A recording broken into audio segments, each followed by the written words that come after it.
حضور نبی کریم صلی اللہ علیہ وآلہ وسلم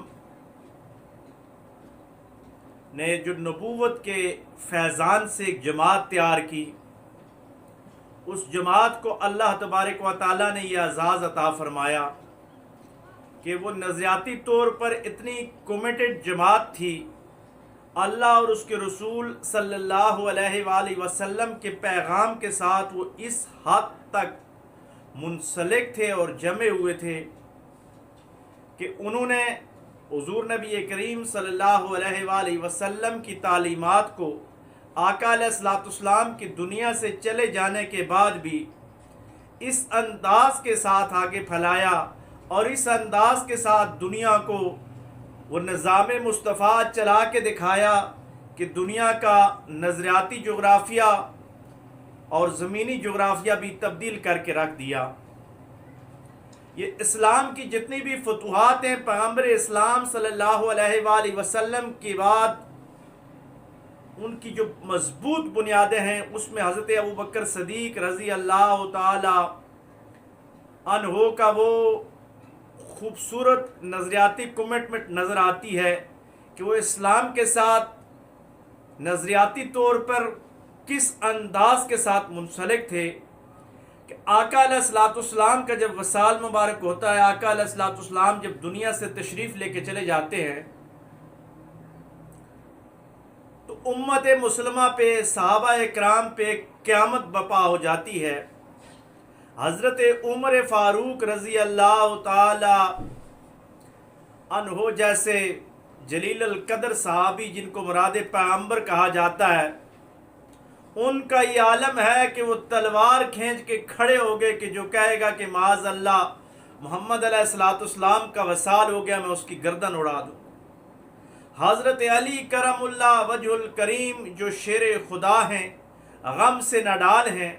حضرت عثمان غنی غم سے نڈال ہیں، مسلمانوں کو سہارا دینے کے لیے اس وقت اللہ تبارک و تعالیٰ نے جس ہستی کو القاء فرمایا اور پیغمبر علیہ الصلوۃ والسلام کے جانے کے بعد کار نبوت کے فریضے پہ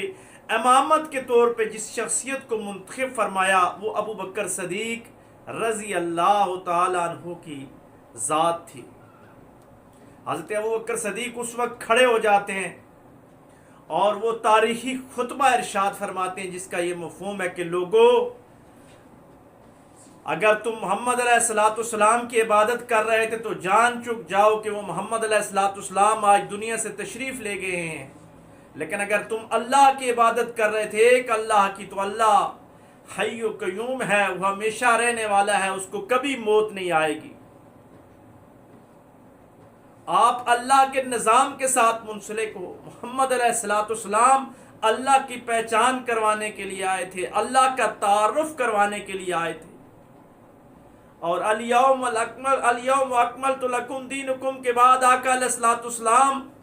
اپنی ذمہ داریاں مکمل ہو جانے کے بعد اپنے رفیق اعلیٰ کے ساتھ ملنے کے لیے چلے گئے ہیں، اب وہ کبھی واپس نہیں آئیں گے۔ اب آقا علیہ الصلوۃ والسلام کے اس نظام کو اور اللہ کے اس نظام کو ہم نے چلانا ہے۔ اور جب یہ الہامی کلمات حضرت ابوبکر صدیق رضی اللہ تعالیٰ عنہ کی زبان مبارک سے جاری ہو رہے تھے تو حضرت عمر فاروق بھی فرماتے ہیں کہ ہمارے دل کو ڈھارس باندھ گئی، ایسا لگ رہا تھا کہ جیسے وہی نازل ہو رہی ہے ابوبکر صدیق پہ۔ یہ وہ کیفیت تھی، یہ وہ نظریاتی کمٹمنٹ تھی صدیق اکبر کی کہ وہ اسلام کے ساتھ آقا علیہ الصلوۃ والسلام نے اس انداز کے ساتھ ان کو مزین فرما دیا تھا کہ وہ اسلام کی حقیقت کو سب سے زیادہ سمجھ چکے تھے۔ اور پھر آقا علیہ الصلوۃ والسلام کے وصال کے بعد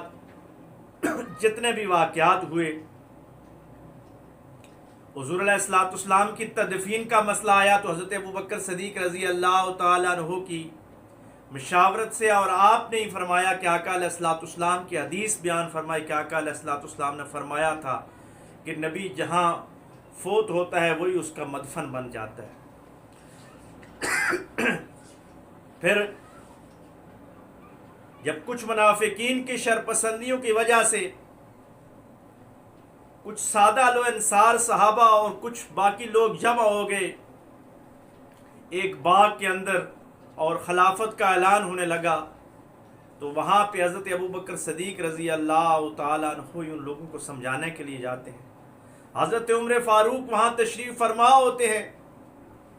لوگوں کے مسائل کا حل یوں بنتا ہے کہ حضرت عمر فاروق اپنا ہاتھ صدیق اکبر رضی اللہ تعالیٰ عنہ کے ہاتھ میں دے دیتے ہیں کہ ہم آپ کو اپنا امیر منتخب کر فرماتے ہیں. اور صدیق اکبر ہی وہ ہستی تھی کہ جس میں امت پوری جمع ہو گئی کہ حضور علیہ السلام کی مسلح امامت اور مسند خلافت تو امامت کا اگر کوئی حقدار ہے تو وہ ابو بکر صدیق رضی اللہ تعالیٰ. اور آپ نے اس عظیم نبوی مشن کی بنیادوں کو اس انداز کے ساتھ مزین فرمایا کہ 2-2.5 سال کے عرصے میں اتنی مضبوط بنیادیں اسلامی اسٹرکچر کو دے دی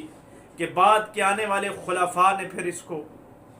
ہندوستان، افریقہ، ایشیا اور دنیا کے چاروں براعظموں تک اسلام کو پھیلا دیا. یہ صدیق اکبر رضی اللہ تعالیٰ عنہ کی وہ مضبوط بنیادیں تھیں جو پیغمبر اسلام صلی اللہ علیہ وآلہ وسلم کے ساتھ نظریاتی کمٹمنٹ کی وجہ سے تھی. پھر حضرت ابو بکر صدیق رضی اللہ تعالیٰ عنہ کا اگر آپ نظام خلافت کو دیکھیں کہ جس طرح انہوں نے خلافت چلائی تو وہ دیکھنے والے امور ہیں کہ آپ نے فرمایا کہ جتنی ایک مزدور کی اجرت ہے اتنی صدیق اکبر کی اجرت منتخب فرما دو. مجھے معلوم ہو جائے گا کہ مدینہ کے مزدور کا اگر گزارا اچھے انداز سے ہو رہا ہے تو میرا گزارا بھی اچھا ہوگا، کیونکہ ایک مزدور جتنی تنخواہ لوں گا اس لیے مجھے آلات کا صحیح ادراک ہوگا. یہ آلات نظریاتی طور پہ ایسے جو لوگ ہوتے ہیں یقیناً وہی لوگ صدیقین ہوتے ہیں اور وہی صداقت کے اعلیٰ معیار پہ کھڑے ہوتے ہیں. اللہ تبارک و تعالی ہمیں سیدنا صدیق اکبر رضی اللہ تعالیٰ عنہ کے مشن وفا کے ساتھ ہمیشہ منسلک رہنے کی توفیق عطا فرمائے. وآخر دعوانا ان الحمد للہ رب العالمین.